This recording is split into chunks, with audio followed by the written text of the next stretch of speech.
think so. Yeah, got it. But maybe you could stand by in case you need some help. Good evening. Hello. I hate to be the one to interrupt the evening now.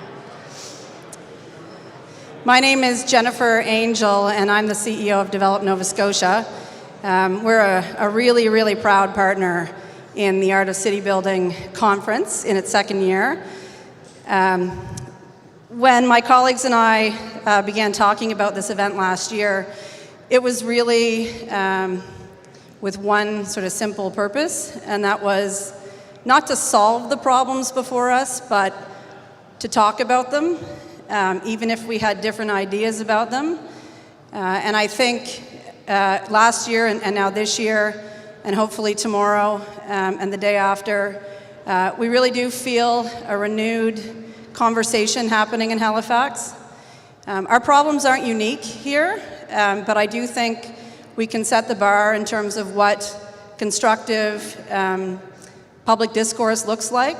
And I think we all agree that Halifax is worth it, and that in order to build a place that we can all be proud of, we really do need diverse voices at the table. So a huge thanks to my colleagues, Tara Wickwire, Karash Rad, Paul McKinnon, and TJ McGuire, who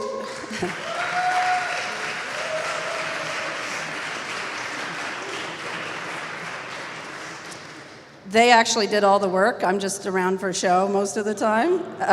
But they really have done an amazing job. We didn't know whether we could sort of outdo last year, and I think we have, and we'll look forward to continuing these kinds of conversations many years to come, many days and years to come. And I'd also like to take the opportunity again to thank our amazing speakers who've come literally from all over the world to join us in Halifax. We're proud to have you. We've learned so much from you, and we can't wait to welcome you back again. Thank you so much for joining us.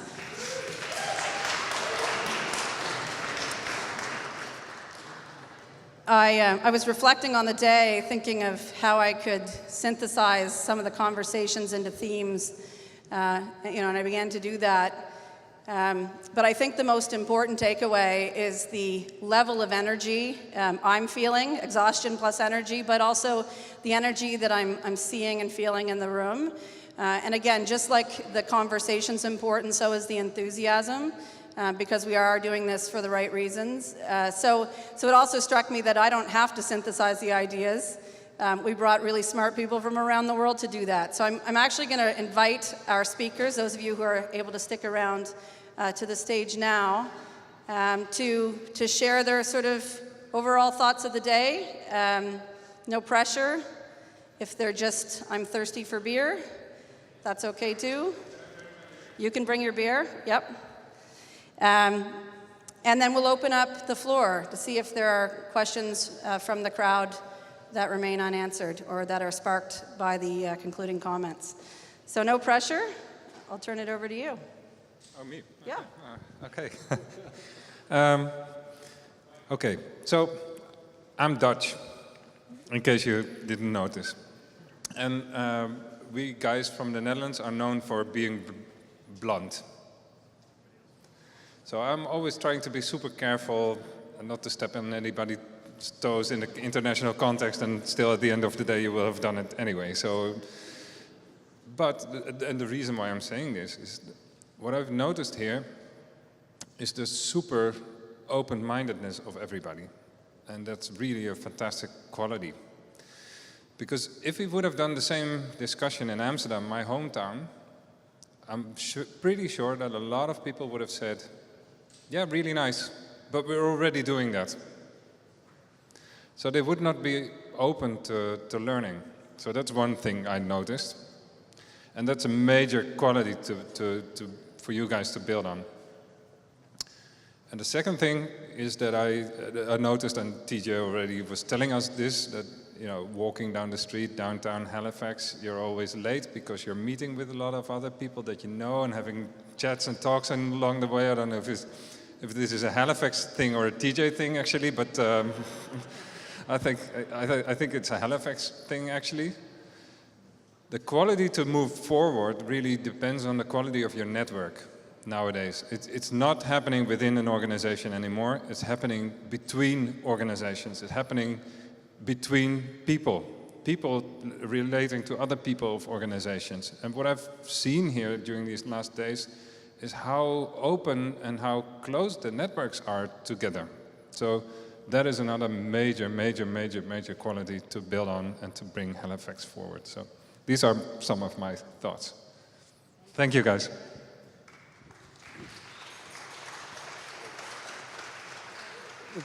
Yeah, thank you.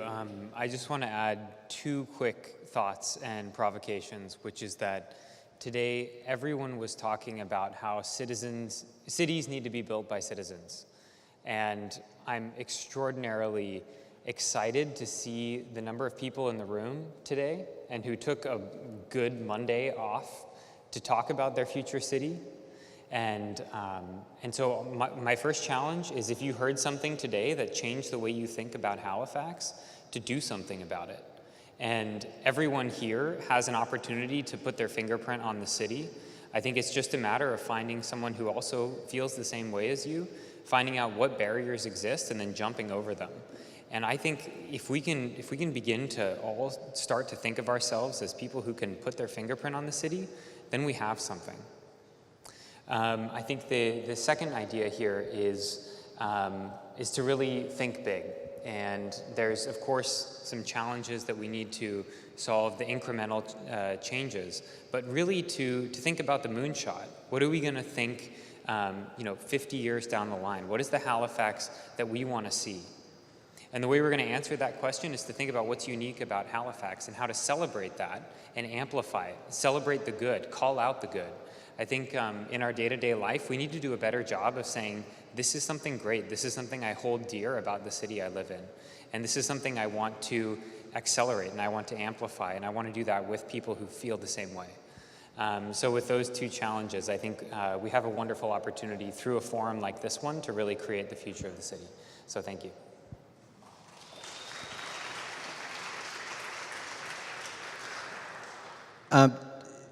TJ was asking me about my takeaway, and I kind of confessed that I felt guilty about my own hometown and that I don't have this going on in Asheville. And that's my takeaway, is how do I make this happen in Asheville? And so I would just, for you all, congratulations. This is awesome. You all are awesome. You're doing great stuff.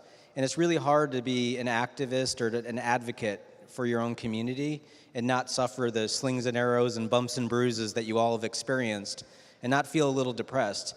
But I'd say this, it's just you're in a great spot, you're doing great things, you're all great people, and you all deserve a pat on your backs for pulling this off. This was an incredible, we all do lots of conferences and lectures, and to see a community of your size do something like this is quite incredible.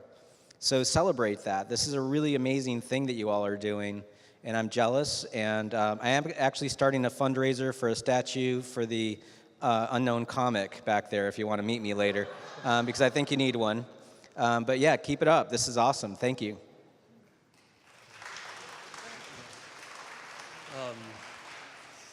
So wow, this is heaven for me. Really, this is best placemaking conference yet. No, you guys, because Better than Amsterdam? yeah. I made 2 people really mad there. Probably others too. But the potential for you all to lead on many levels is really exciting. It's actually through lots of events like this. This is just an example of what you want to make go viral. You want to make this contagious. And it's actually spaces like this and gatherings like this that will build, reinvent how you all connect to the city and make it contagious for everyone to connect to the city and each other in the process of building your city in this way. But it's at this scale and in this kind of comfortable, open environment that cities fail and succeed, and in a way, what are the many places like this along the waterfront and through the downtown that people will circulate through, and how do each of these places reflect the soul and identity of the city, but also the conversations, the debates, the vitality of the city? How do you get them all to really reflect the people first? And this city of the size, of the complexity, of the incompleteness, has a potential to lead the conversation and the example globally, around Canada and globally. So you have a big potential, and we're here to keep learning from you. We already share all the great pictures. They're great places, but I do have to say, TJ makes them. Where's TJ? There he is. He holding up the City at Eye Level book there. If TJ makes your places look really good. So you need to sell yourselves and pose for his pictures. It's important anywhere you go. But he's an amazing product. We've fell in love with the city well before we came here because we fell in love with him. But he's clearly, we always knew he was a product of you all and of the place, the culture, identity of the place, which you all are as well. So how do you keep developing each of your potential the way you've developed TJ's, and make that investing in place, so new people coming here and people for future generations, 7 generations beyond this, have potential that we can't even dream. So the small things you lay today are going to lay the groundwork for that. We're counting on you, but we're with you all the way as you go.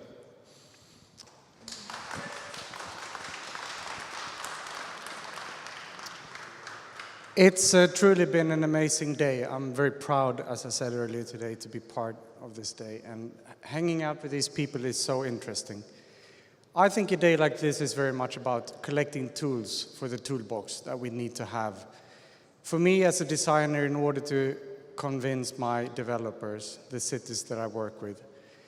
And what I do when I come back now to Sweden and I sit down on a table and I discuss projects, then I will take out things from this day and I will bring it into the meeting. I will twist them a bit and I will tell them in Halifax, they do this, whatever it is.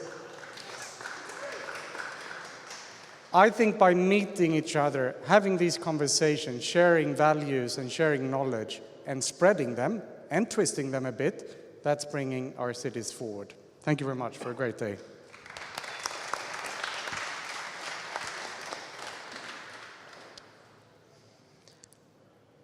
My first reflection is that I am very happy that Tara and TJ and Karash and Jen live in our city. That makes me glad. Because I'm extremely optimistic. I'm an optimist for Halifax. I'm the wrong guy to call if you're looking for critical sort of look at things. I'm just really happy to see stuff happening. I love it. And I'm so happy to have people like that animating these kinds of dialogues. And the reason for that in part is as well because I think there's such an enormous value in learning from others and in learning from what other places do. And in part that's because when you're with experts like this, you can learn some really substantively interesting things. But I also think there's something very meaningful about the collective experience of learning these things together. That changes the way you think about your own opportunities. So I'm very, very optimistic about the opportunities we have in Halifax, and that makes me, really embrace the kinds of things that we can learn from these other communities, these other cities. And I really value the opportunity to be able to learn that in a sort of a collective context where we can all share in what we've taken away from this and sort of apply that with a shared understanding and a bit of a shared language about where we want to go. And I think those are very meaningful moments that we converge on in a sort of a trajectory that takes us to places we want to go. So these are my reflections. Very, very grateful to have been part of it. Very grateful to my colleagues for pulling it together and our guests for sharing their insights and wisdom so generously with us. Thank you.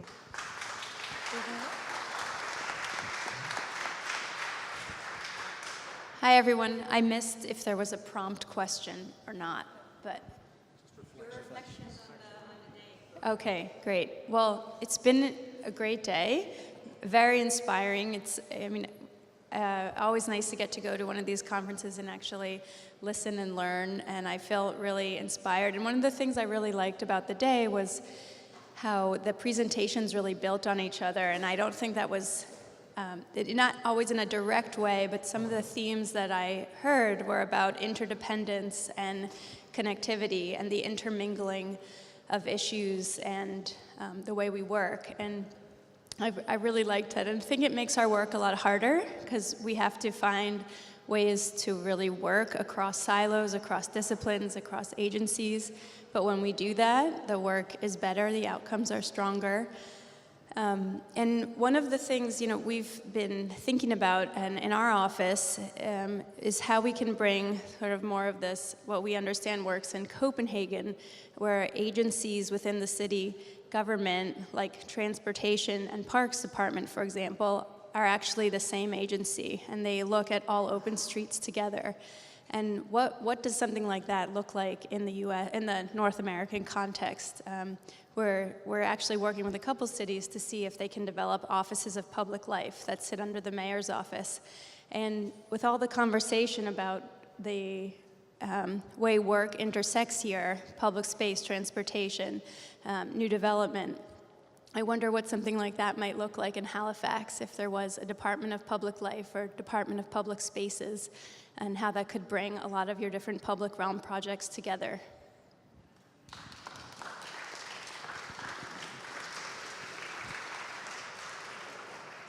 So, well, I'm also incredibly grateful for the organizing team, Courage and TJ, who've been taking us around to all these incredible places in Halifax, the rest of the Halifax team who's shown us a really, really great city. But actually, I've been hanging out with these guys a lot, which was great. But I actually want to hear a bit more from you guys, because I feel that what I wanted to address in my presentation is that the city is a co-creation. You have a lot of potential here for people to be involved, and people are involved in city making here in Halifax. So I have my time. So I want to open up the floor and hear some of your reflections, because I think that is also really important for this city making conference, Art of City Building conference, to be a success. So, one more. Just going to hand it to Donna. Donna. Well, no, I decided to go last since I'm the local. So just briefly, I wanted to say thank you very much to the organizing committee for actually inviting me to the conference and to provide an opportunity to actually talk about Cogswell and to give an update on that very exciting and challenging project. But more importantly, to give me an opportunity to actually work with an amazing panel of experts, and to be exposed to the ideas that we were exposed to today is absolutely phenomenal. This is the third conference that I've attended, and it's been absolutely top-notch, amazing, and the talent that they bring in is just phenomenal. I took away something from every session, but in particular, I'll just mention two things, and that is Hans's discussion about eye level. It's one of the things that really keeps me awake at night. There's a variety of things that keep me awake at night about this project, but that one is really important. And the idea that basically public spaces don't stop at the horizontal level, that it really is vertical. And the relationship of the building design, especially at those early first and second levels, is critically important, and I personally feel that as a planner, and it was reinforced by Hans, so I'm reinvigorated to keep arguing that we've got to move forward in designing our public spaces to make sure that we're looking not only horizontally, but vertically as well. And the other thing that's really interesting is the question of density within Cogswell, and the fact that density can be achieved in a whole variety of ways. And we often don't talk about that in Halifax, and I think it's time. I think our thinking is more sophisticated. I think our knowledge is more sophisticated. And I think it's time for us to perhaps break out of our wedding cake thinking and look at other ways to achieve density. Density is really important in this project for a variety of reasons, just not financially, but in order to achieve the kind of neighborhood and the density of populations to support the activities there as well. So I just wanted to end by thanking the organizers. It was phenomenal, and I was really appreciative of being included in this. I consider this an ongoing part of our engagement, so it's phenomenal. We just came off of a really big engagement process.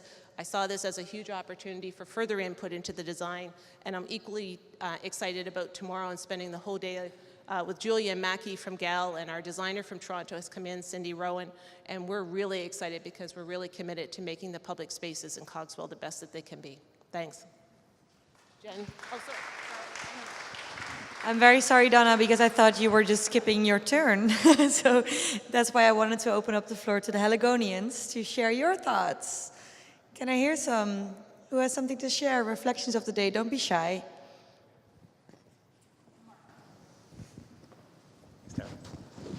Charlotte, first of all, I'm very impressed that you are using the term Haligonian correctly. It's a bit of a tough one. That's TJ's work and Garage work. Well done.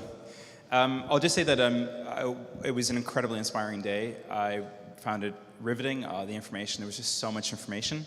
One of the things that I share a lot of the same concerns about the problems we're going to be facing in the 21st century, you know, income inequality, climate change, you know, the concerns about, you know, increasing loneliness. Like, there's all these things that are happening in our society that are really, frankly, terrifying.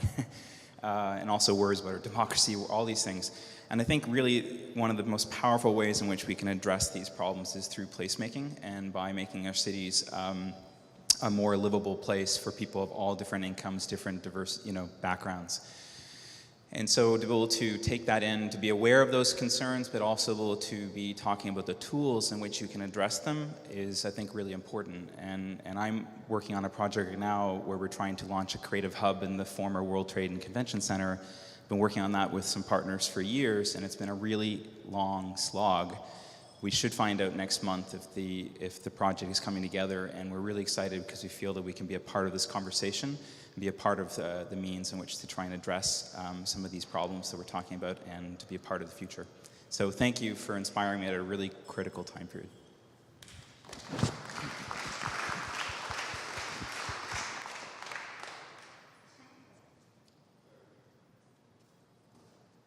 I just want to take a second to say, first of all, thank you again for coming out tonight and the whole day. It's been a very inspiring few days for us. TJ and myself had the most exposure. We're really thankful. One thing that I wanted to mention is we talk about, you know, the crazy things that happen. I don't know if Bianca is here. She was talking about the world is on fire. The reason the world is on fire is because a lot of enablers are allowing crazy people to do whatever they want to do. But at the same time, the good thing can also happen if there are enablers in every initiative. In this town, we have a lot of great, amazing enablers. Jennifer Angel, as much as she doesn't want to take any credit, is one of those enablers, and Madhab is another one of those enablers, and Donna is another one of those enablers. If it wasn't because of these guys and all the other sponsors that Paul is standing over there, he just won the award as well. If it wasn't because of these enablers, this conference and a lot of the great initiatives that are happening in Halifax would never happen. So I just wanted to thank you all for really allowing us, you know, TJ and myself, you know, our name gets thrown around constantly, but the reality is, it's you guys that should get most of the credit. Thank you very much.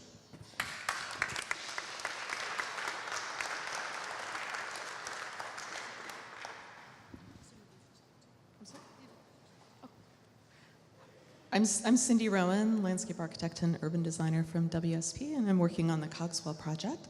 And I just want to say that it was an absolutely amazing conference, and it was so great to hear all the really inspiring ideas from all the speakers. And one of my favorites that came up in several presentations was this idea of the incomplete city and the value of that porosity and creating those opportunities for people to co-create their own public spaces and bring their own design and construction and ideas to the table. And that was incredibly inspiring, and we're really very excited about opportunities to integrate those ideas into the Cogswell project, as well as many other projects that we're working on. And I'm really looking forward to hearing, you know, additional ideas from everyone on how we can get that done. So thank you very much. It was an amazing day. Mm-hmm.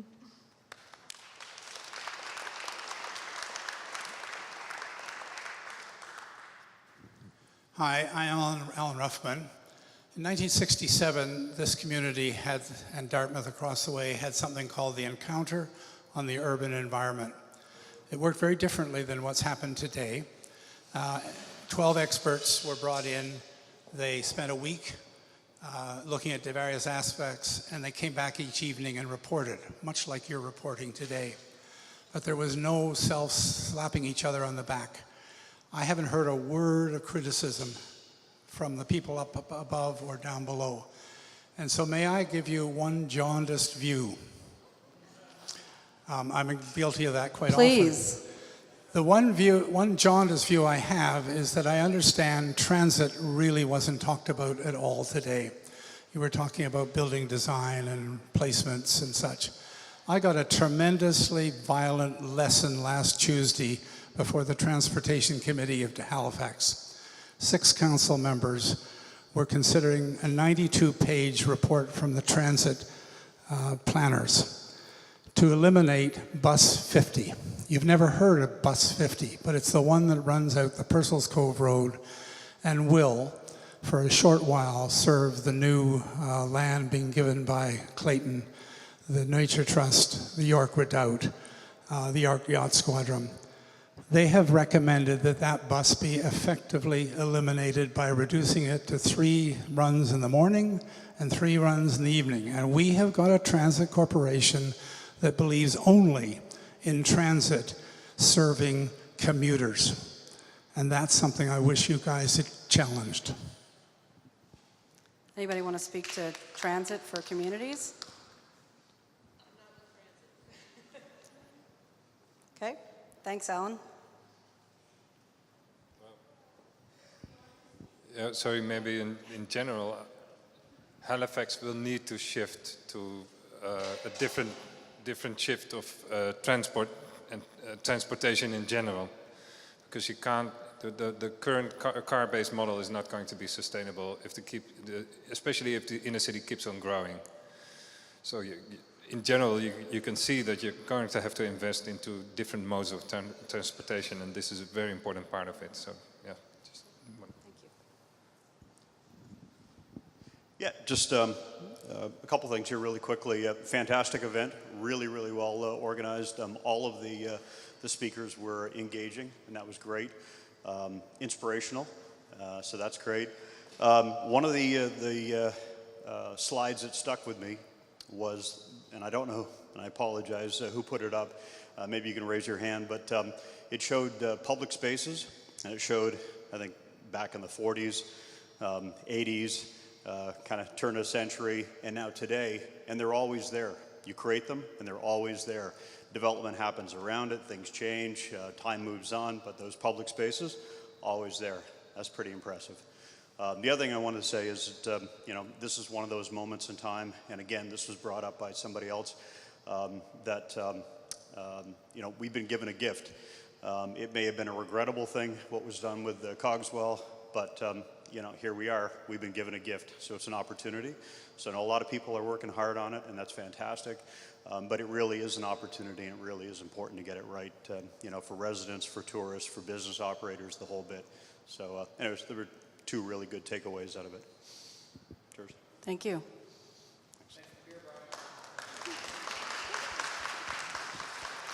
Yeah, and you can thank Brian for the beer, too. Thanks, Brian.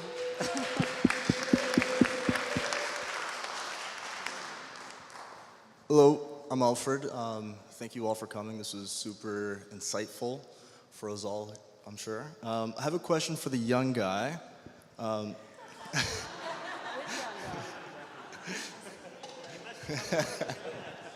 kid, yeah, the kid. If you were putting together an urban innovation lab, bringing 30 youth together in terms of within the age groups of 18 to 29, with a global context and a local one as well, what 3 things would you focus on? That's a great question, thank you.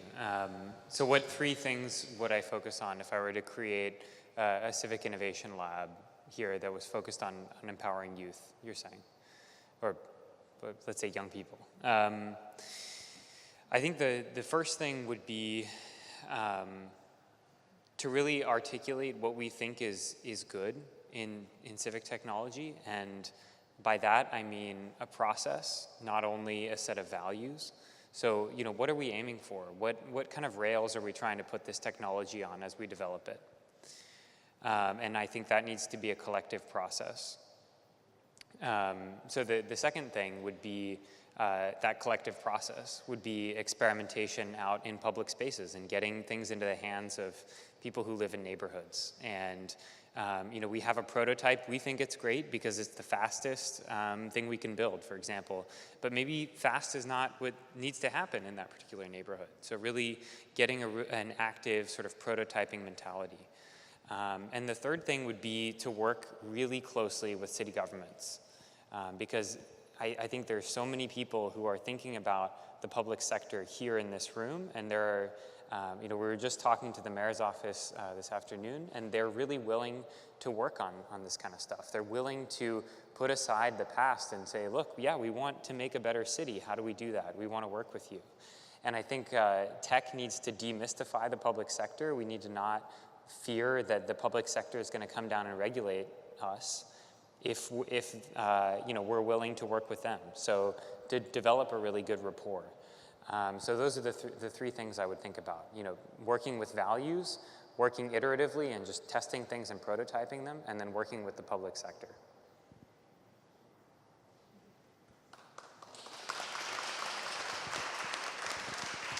Hello. Can an older guy like me answer your question as well? There is a warning from Amsterdam. Amsterdam was at the point where Halifax is now in the 90s. And it was becoming more and more successful. And nowadays, it's exactly the age group that you describe that is being priced out of the city. So that's a fair warning that can happen to you 10 years from now. So now you still have the time to come up with strategies to keep having places for exactly this generation, because they are the ones that will make the success of the city, and you don't want them to be priced out of Halifax.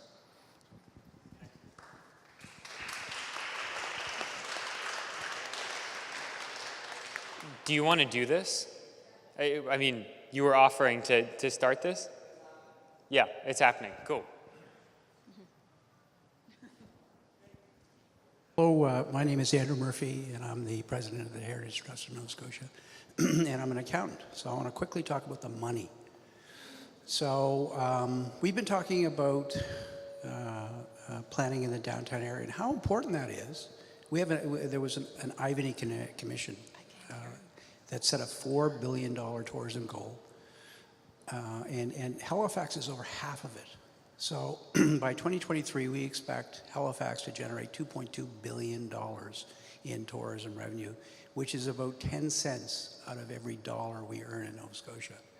And we probably can't do that unless we make wise decisions and listen to the experts about livable cities and cities that are attractive and so on and so forth.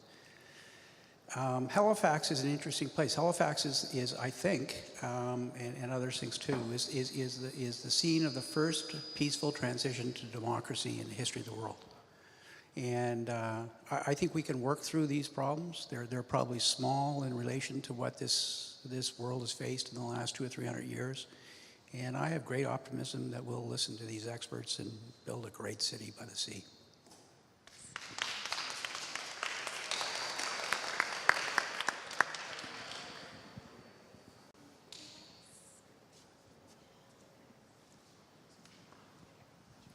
I just want to start off by thanking the organizers for keeping this event free and open to the public, because it lets people like me attend who I'm just essentially some dude. I don't have any professional reason to be here.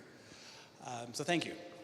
My question for the panel is, I'm just curious to hear your opinions about stadiums, because it's something that's in the news and something that's coming to council this week about how and when we should build a professional sports stadium. And I don't want to summarize it too much because I don't want to color it with my personal opinion. But I'm just curious to hear what your opinion is of how or if a city of our size should and how to build a professional stadium.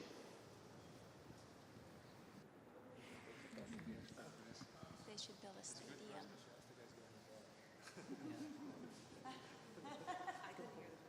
I would need more data on that one. I don't know. It's I'm not a sports fan. I'll just say that.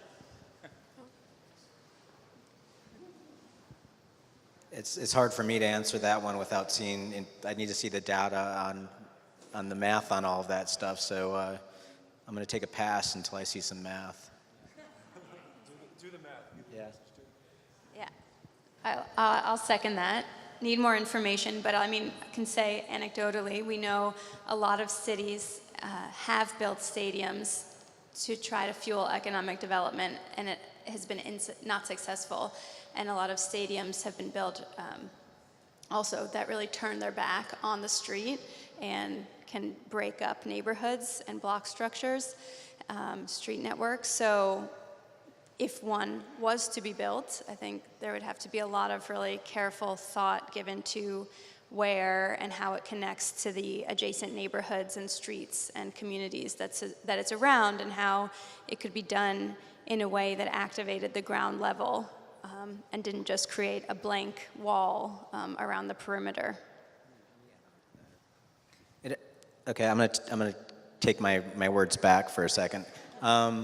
You know, I lived in Boston for 5 years. It's hard to imagine Boston without Fenway. You know, and that experience at the street level, that place that it makes, going to that stadium enlivens that part of the city. So there is math, but there's also design that really should be at the table first and foremost when it comes to stadium thinking. At a math level, do you already have one? Is it necessary to get rid of it? Do you have enough people to put in it? What are you going to be paying for it? I mean, there's lots of questions that need to be answered to the entire community, and do expect that math in a simple and clear way to understand that. That's your public, or whoever's advocating for that, owes you all that honest and transparent conversation. It shouldn't be difficult to figure out. But should you get this piece of furniture in your city, it really should fit the city. It really should add value to the city and be a place in the city and not detract from it. So do care about the public spaces and how it fits in your community. You guys are making me braver to try to be bolder on this. We're from out of town, so we can be a little more controversial. But I'm not going to criticize the stadium directly, but I will say that there's better ways often to achieve a lot of the same outcomes we're trying to achieve with stadiums, and we should think about what are we trying to achieve. Are we trying to achieve opportunities for people to come together, to develop attachment to the city, to have pride in the city, to celebrate? And there's lots of ways we can achieve a lot of those goals with public spaces a lot cheaper. And one of the great pastimes is watching people, is watching games that are smaller in smaller places, more organic games. Watching, we love games that are accessible to all ages, to all kinds of people, that anyone can learn. You know, you look at bocce and ping pong and chess, and how these can be interactive and be part of education. And on a Sunday when you would go to a stadium, you could come down to the waterfront and do a whole range of different sports where people are good at these different games, share their skills and their passions for these games. But I think it really is about lovability and attachment. The reason cities used to try to build stadiums and invest a ton of money and subsidize them in big ways. It may be okay to have them, but the subsidies, I think, are the research I have seen has found that a lot of the subsidies are not worth it. And I love going to a good sports game too. But if you're trying to create a lovable city, an attachment to your city, there's new research about how it's actually the qualities of a good place. It's the cultural openness, the welcomingness, the opportunities for social engagement, and the aesthetics of public spaces that lead to attachment. And when people are more attached to places, it is important. When they actually invest for the long haul, they take bigger risks, and there's higher economic growth when attachment is higher in a city. So this lovability has to become a real focus. It sounds like a soft thing, but it is actually what leads to a lot of these goals we're trying to achieve, and actually leads to livability, I think, more inclusively and affordably for people. The more informality in a city is what leads to it, and where if we invest too much in the aesthetics and the design, it actually correlates with more negative sort of gentrification and more negative sort of cost of living. So go for lovability, go for attachment, go for pride, but lead with public spaces, not stadiums. If you're going to do a stadium, have it be a catalyst for good public spaces, so the experiences before and after the game are the most memorable ones, the ones that you go to the game for.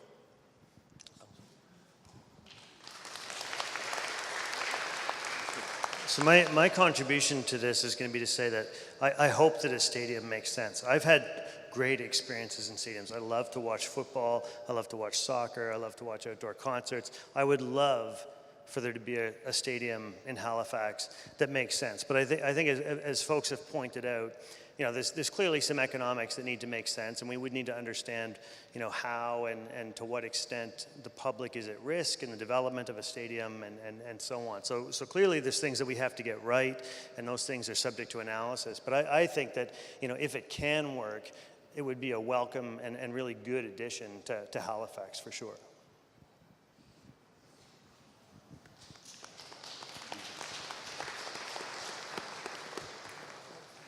Okay, from the ridiculous to the sublime, maybe. The one piece that I found kind of missed, I mean, it was a great performance. I really enjoyed myself today. I didn't find myself objecting along the way. In retrospect, I'm looking for the presence of the people who were, by and large, left out. They're also left out in our society here.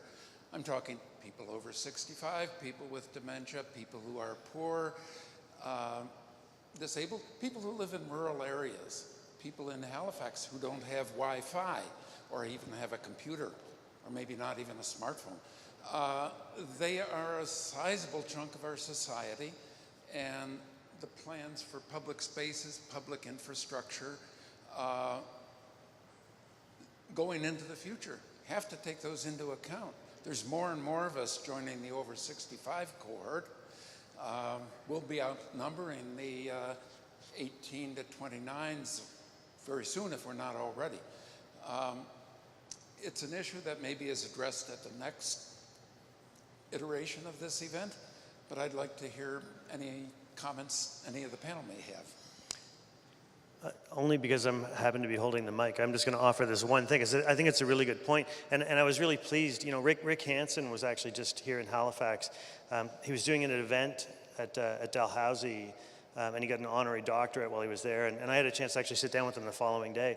And I was really pleased to hear that the Cogswell is actually committed to, and this is a standard that his organization has established. I don't think it's actually been standardized by any formal standards authorities, but that the Cogswell District has committed to meet the Rick Hansen standard of accessibility for, you know, throughout that development. And I think that that's actually a significant and cool thing to inform the way that that place will be made, to ensure that those barriers to the kinds of people that you're talking about are not present as this is built out.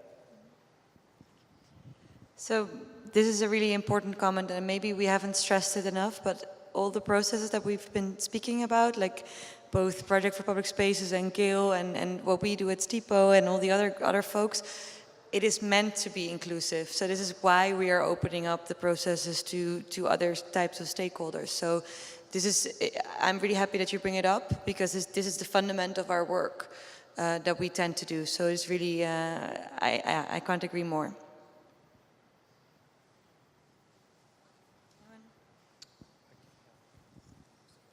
I think I might quote Ethan's father on this one, that if you can design a space for an 80-year-old and an 8-year-old, that space is going to be good for everybody. And I think that that's a challenge that we all maybe take intuitively, and maybe we should have been more explicit about this. But I think that all of us see a 100% accessible environment for all people when we talk about public spaces. And I'm going to go ahead and explain that, say that as the math nerd in the group. But I think that we all think of the urban environment as a space for 8-year-olds and 80-year-olds alike. And I learned that from his dad. I think this is also an issue you're not going to solve by public space alone or placemaking. It's really a housing issue. So as the city is becoming more and more successful, so this is why it's really the good momentum to start thinking these things through. It will be increasingly important to address your social housing strategy as well. Because if you don't do that, then a lot of people will be priced out, like the young people I was talking about, but a lot of other people as well, that you really want to be in your city. You really want to develop as a mixed city, not become the next, San Francisco. And you're at a good time to do it now. If you do it now, then you're still in time to take care that you won't get to that point.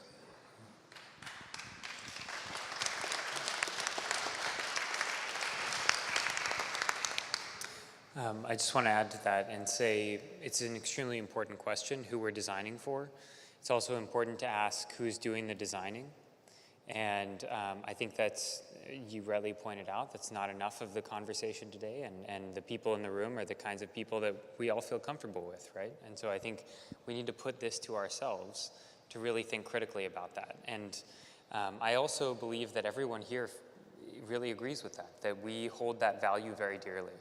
And so the challenge that we have ahead of us for the next month and the next 5 years and the next 10 years is to really put that in action. And I think, AOCB 2028 might be a very different looking conference. And I think that should be one of the goals that we really strive for when we think about how places are designed and how we think about how our technologies are designed.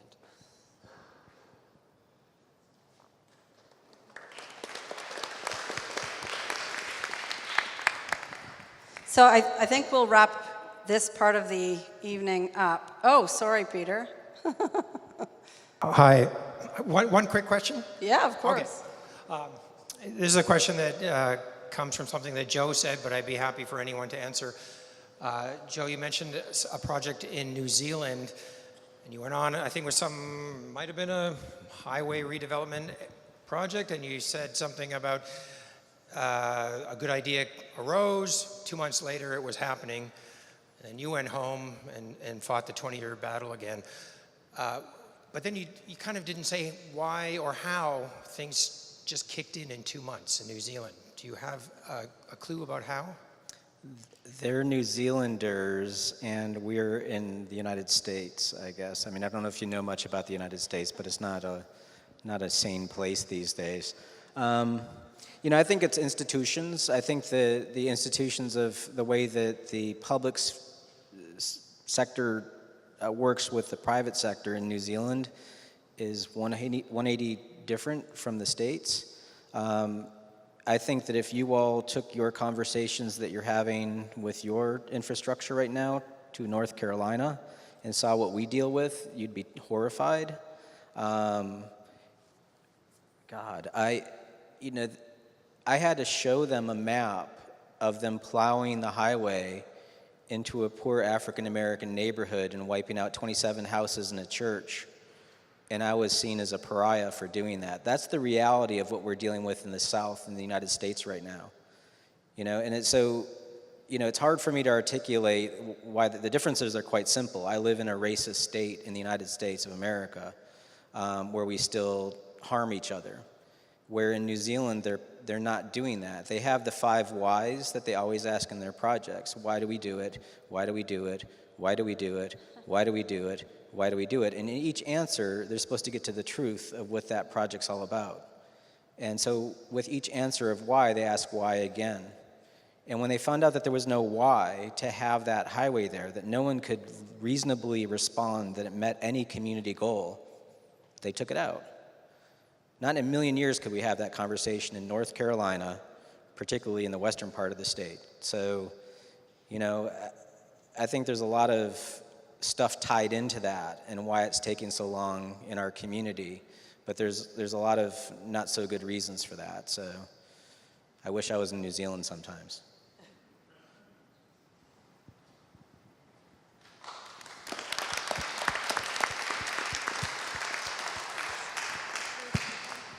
Are there any other questions? So I think that was a really important question. So placemaking isn't just about building things like Cogswell, building infrastructure and physical things. It is also about building community. And our success in building places will be a direct reflection of our ability to get a diverse community at the table to participate in the making of places. So that's something we're working very deliberately on right now at Develop Nova Scotia. It's something that I think the art of city building enables, I hope, and I'm feeling, and I think we're feeling very buoyed about the future of Halifax through this type of dialogue. So thank you again to our amazing speakers, thank you to our amazing sponsors, and thank you to all of you for participating in a really great day. Thanks very much.